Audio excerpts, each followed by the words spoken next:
Welcome back to another episode of the Williford Brothers. We are your show hosts, Luke and Lee Williford. We're excited to be with you. It's been a few weeks, even months. It's been several months. We've just been laying on the couch. Just kidding. We've had a lot going on. With this episode, we're going to recap Excellence in Laundry 2024, which we attended and both spoke at a few months back. What date? That was in May, right? Yeah, like May. Early May. May 20s. A lot of you who watch us were there at Excellence. It was a great event. Shout out to the Coin Laundry Association for putting that on, which is rebranded, by the way. The CLA is now Connect, Learn, Advance, maybe. Connect, Learn, Advance, maybe. They changed their name. I haven't seen it enough to memorize it yet. Sorry if we botched it. Yeah. But it looks good, though. Yeah. Yeah, the nice. New branding and everything. So Advocate. That's right. That's Connect, Learn, Advocate, which is cool. Yeah, which is. Yeah, CLA does a great job of advocating, especially on legislation, tax issues. So join the CLA. I knew at some point they would get rid of coin, as everybody's getting rid of coin across the country in their laundries. Just because they've seen. I think that project's been probably a couple of years in the works. Yeah. Oh, yeah. So it's nice. Thank you guys for thinking of that. Yes. Being on it. So Excellence in Laundry was down in Palm Beach, Florida at PGA National. I got to play the course. An amazing place. I actually, a few years ago, watched the Honda Classic, which is a PGA Tour event there. Yeah. Lee and I both were able to go there. First time I ever saw Tiger Woods. Yep. Playing there. We were with Tony, who works for Laundry Owners Warehouse. Uncle Tony. Hey, Uncle Tony. Todd Fenner, Orrin, Josh, some of those guys had an event years ago, and we had a day to kill.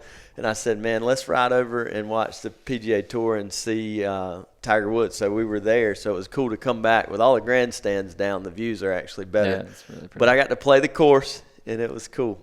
I had a good round. And on the last hole, I birdied the last hole from 50 feet. Brandon, That's Tom. one way to end it. I played with Tom and Brandon and Leo Leo and Dan Campbell. Dan Campbell. Tom's a really good player. Nice.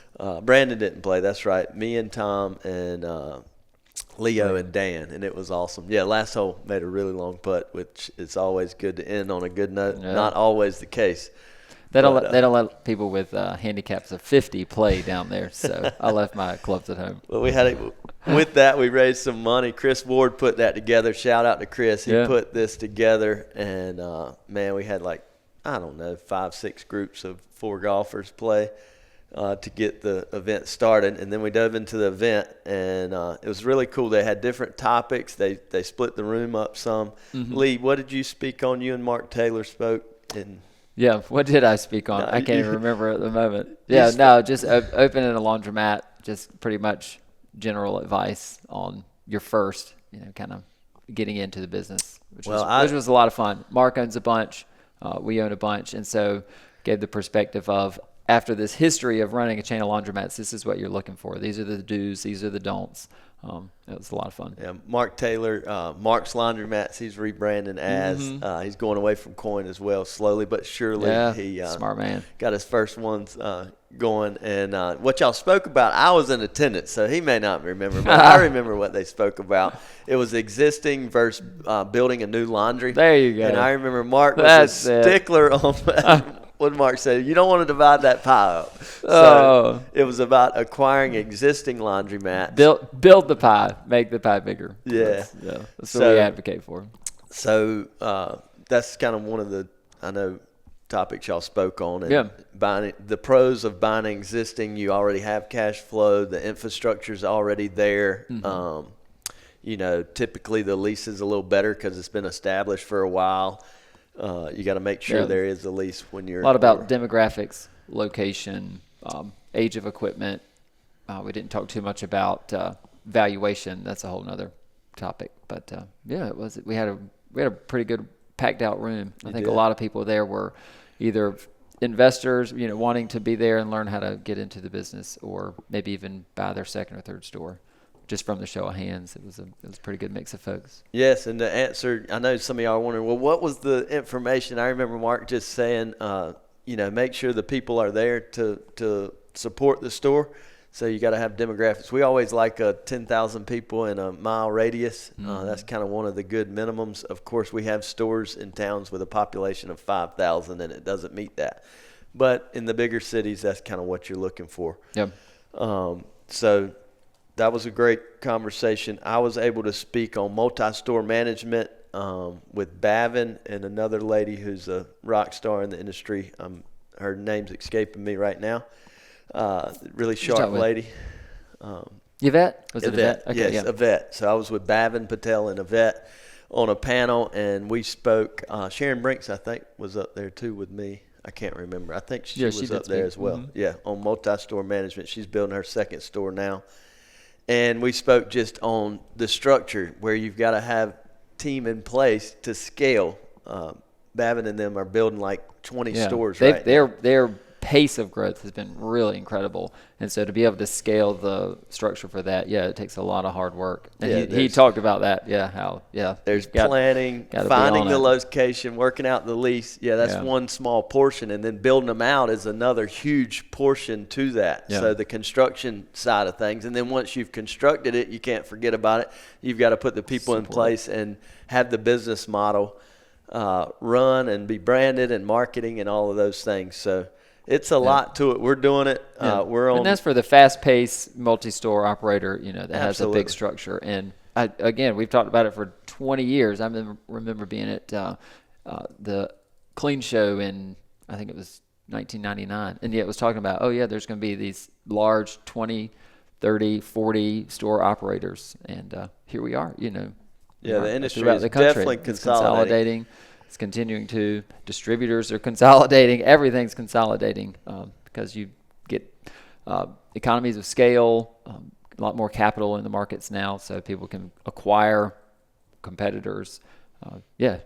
It's changing rapidly. Yeah, and whether you're scaling fast and you still need to look at your operations and your organizational structure, even if it's just one store, you need to have those things planned out. That's right. It will change as you grow and you have more revenue.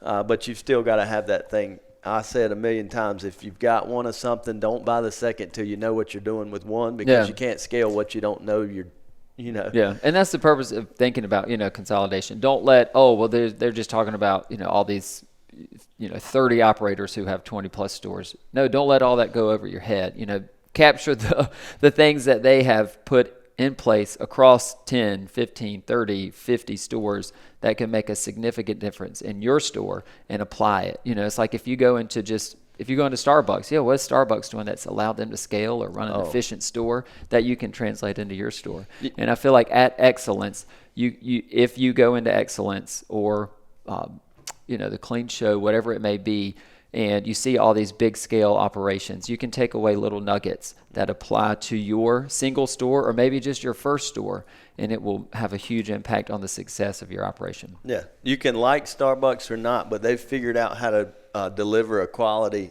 product and good customer service. Mm-hmm. Of course, I'm sure there's those incidents, but they make it right, along with Chick-fil-A, along with McDonald's, along with these different models. But everybody has the same thing. They deliver an excellent customer experience. They have a good product. And to do that, there's a ton of work behind the scenes. There's a ton of things going on. Yes. They have HVACs that they've got to keep cool. Yes. Lee and I were draining an HVAC pan out yesterday, and here we sit on a podcast today. Because those things matter. They matter. One store at a time.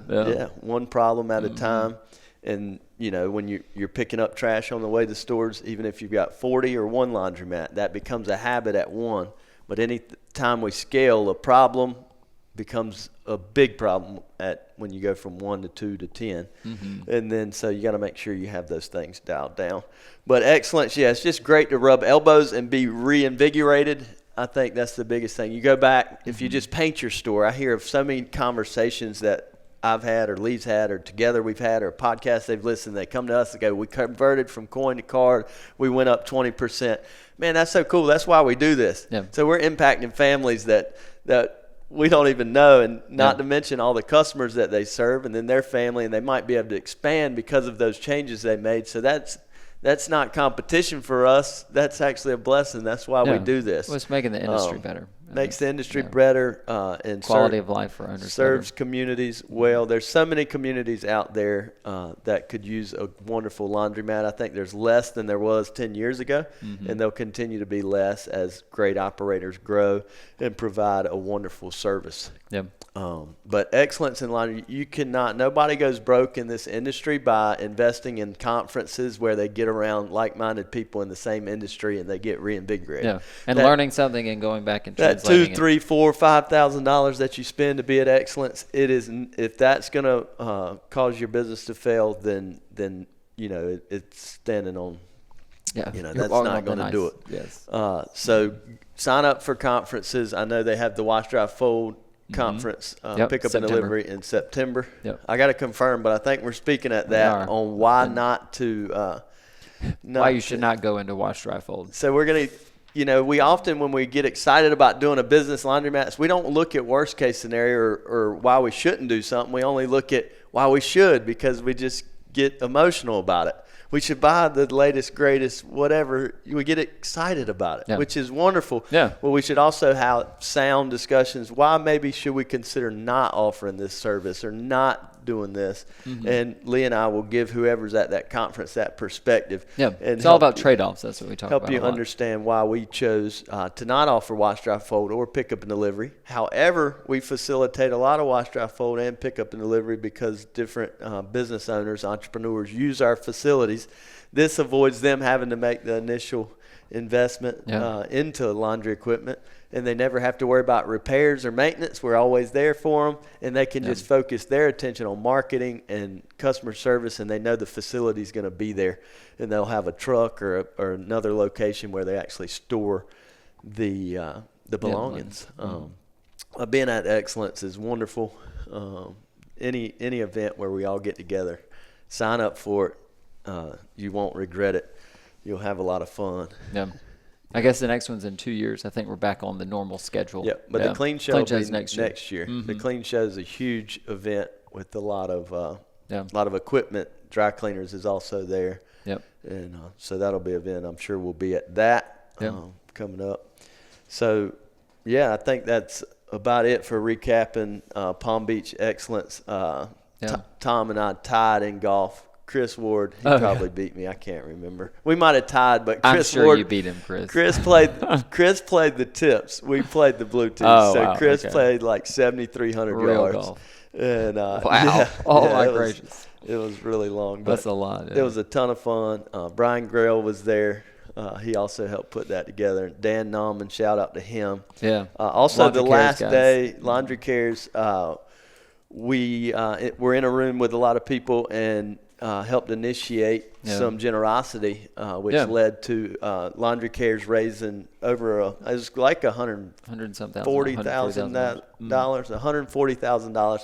We were talking about different ways, and they were talking about different ways to round up on your customers to get them to give, and I really didn't like that myself. I was like, no, man, we've got a room full of people who are blessed, and Lee and I kicked off that give, and man, it just kind of trickled down, and everybody was just raising their hands and donating to this wonderful organization, which is Laundry Cares, which works to put Read, Play, Learn centers in stores and just advocate for the communities and to really get books in the hands of children who may not otherwise have access to books and a clean, comfortable, air-conditioned space to read them in. Yeah. And it also helps with the free days that they do as well. And if you want to do a free day, whether you want to involve Laundry Cares or not, man, do it. Generosity is the greatest marketing in our industry. So many people fail in our business with defense, but they don't fail with offense. Not a whole lot, unless they make a whole lot of mistakes on the front end. But once they're up in business, putting the defense, save, and a lot of times you'll pinch pennies and lose dollars. Dad always would say that. So you want to make sure you go above and beyond for your customers. You reinvest in your stores, and you get to these events where you can get reinvigorated. You can get around other like-minded entrepreneurs who are facing the same challenges you face, because it's so funny. We go around the same challenges that we face. Other operators face those same things. Yeah. And when you hear a solution, oh, man, we kept having our register get broke in the back that we gave change out of. Remove the register. Oh, Lee and Luke removed the register. Now they don't have break-ins in the back. Oh, I could do that too. Maybe we don't need to be the bank for the whole community. So different things like that you just different tips. You find yourself in problems, but then you get somebody else's perspective, and they may have solved that problem, and can help you do the same. But go to sign up for Wash, Dry, Fold Pickup and Delivery Conference if you're in that, or if you just want to come and hang out with us. It's in Nashville, Tennessee. I've never taken in Nashville, so I'm excited to go there in September. I love Nashville. So sign up for that, and stay tuned. We're going to try to put out quite a few episodes over the next few weeks and recap kind of all that we've been up to and different projects that we have going on. So God bless y'all. Thank y'all for tuning in. Yee. On YouTube Live, got a question. All right. Let's hear it. Software application to use to gather demographics. The application I use to get demographics there. If you want to look it up, the app is called, RS? It's very basic. The company is Easy, EASI. EASI. And demographics, and EASI. When you look it up, look up The Right Move. Is that the name of their app? Because it's The Right Move. Yeah, The Right Move. Okay. So it's EASI demographics. Yep, it's called the Right Move. It shows up. It's blue, EASI, and I think it's like $100 a year or something. Yeah, you want the executive ring study. It's about $40 per location. Plug in your location, and depending on whether you're rural or suburban or urban, just base your Tell them, are they up there now? Tell them to give us the address. Let's run it. If it's rural, you want about 1, 3, and 5 miles. Can they give us the address? Put the address in the comments. I'll run it real quick. It's really not that hard. I like this kind of stuff. Yeah, send in the address. I'd love to do it right now, but you can literally just pop it in, and it gives you, population, the last few years, the forecast, whether the market's growing or not. It gives you the amount of households in a certain area, the amount of houses, say 20,000 houses, let's just say 8,000 are owner and 12,000 are renter. That's really good. That's like a 60% rent ratio. As close to 50% as you can get. Yep. Over 50%, that's fantastic. And then population, the more the better. And then also vetting the location. Never forget about parking, some of the things we forget about. Yes. Ingress, egress. Yeah, but EASI app, and it's called The Right Move when you look on your app search. But thanks for asking a question. That came from YouTube. Is that right? All right, cool. YouTube. All right, y'all. Well, we'll America says something. So competing for location against those folks? Yeah, so we have WaveMax around us. I mean, they're different. It's like any other competition. I would say your competition is in the mirror. Get out there, find locations. You're always competing with other people to find these locations because there's lots of people looking to get into the business.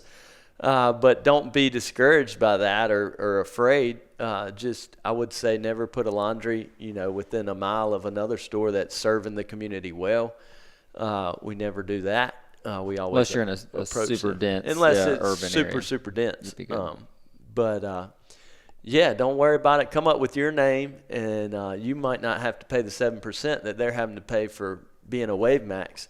And you'll be able to outlast them. But don't focus on your competition. We surely don't do that. I don't know if the mindset behind it is if you're going directly against or competing against those folks for a specific location. I don't know if y'all are chasing after the same spaces or not. But, I mean, the more you can upplay and show how strong you are as a potential tenant, the better. I mean, your landlord just wants somebody there who pays the rent that they want over the long term. Prove it to them. Yeah, show them that you can do it better than the others. Yeah, so you have to put yourself in the landlord's shoes. Yep. So I've got this space. Let's just say it's this space. I have several different people coming. One's a franchise, WaveMax, one's Coinless, and one's you. How can you separate yourself from that person? Of course, financial stability is going to be one. They're going to want your financials to see how strong you are, because at the end of the day, we can talk warm and fuzzy all we want, but it comes down to the ability to pay that rent long term. And if you haven't proven the business model yet, know that that's going to be one of your first challenges with that first store. But once you've done that first store now proves that you know what you're doing.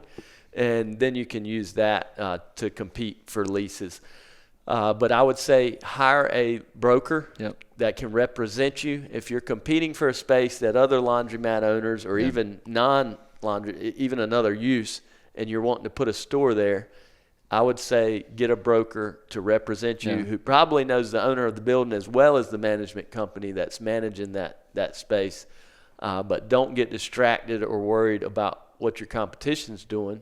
You've just got to do all you can do. And if it's the Lord's will for you to get that space, it'll work out. If it doesn't, it won't work out. I know we gave up a space that we had offered, and Wave Max went in it a few years back. We just didn't think the space was met our qualifications for a couple different reasons. And it still doesn't. Safety and just some different things, and that has actually changed hands at least once, I know. Yeah. And I was going to say that's kind of one of the, I feel like as an independent person, your competitive advantage against DIY. Against a franchise is, from a landlord's perspective, let them know that you're going to be the local person and they're not going to have to deal with a franchisor, another entity that they have to work with and worry about, this franchisee either not meeting the criteria, the franchisor taking over, then finding another franchisee, and it can get a little bit complicated. So just let them know you're the independent owner. They have your phone number and no one else's phone number, and you will be a lot easier to deal with than perhaps any of these franchise folks, whether it's franchise owned or whether they franchise it out and have one extra entity in there that your landlord has to worry about. Yeah, but find a tenant rep. That I think is the first step right now. Is no matter where you're looking, get you somebody who's out there saying, oh yeah, these are the great spots.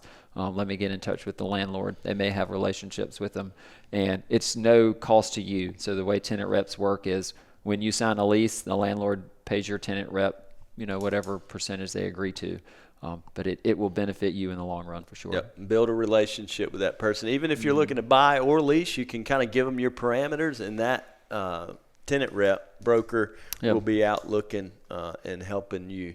He'll be your agent, your advocate, to get you in the door, because he's got incentive for you signing that lease as well. But make sure you build a relationship with that person first. You don't want them representing you and 3 other laundromats. So we have several that have helped us in different markets. We closed earlier this week on a building, and Neil Grant's the reason we were able to do that. Neil Grant is with Grant Murray, kind of out of Cumberland County. And it's just fantastic. Cool. Those relationships do end up working. Yeah. It works and wins for both parties. Yep. So anything else? Any address did they give us? No, we're good. All right. Thank y'all for tuning in thanks for watching. live. Thank you for tuning in. It's our first time live, right? First time we've done live. We got Miss America, a new hire behind the camera, along with Chris Circle. So it gave us some extra hands to go live. So anyway, God bless y'all. Thanks for watching.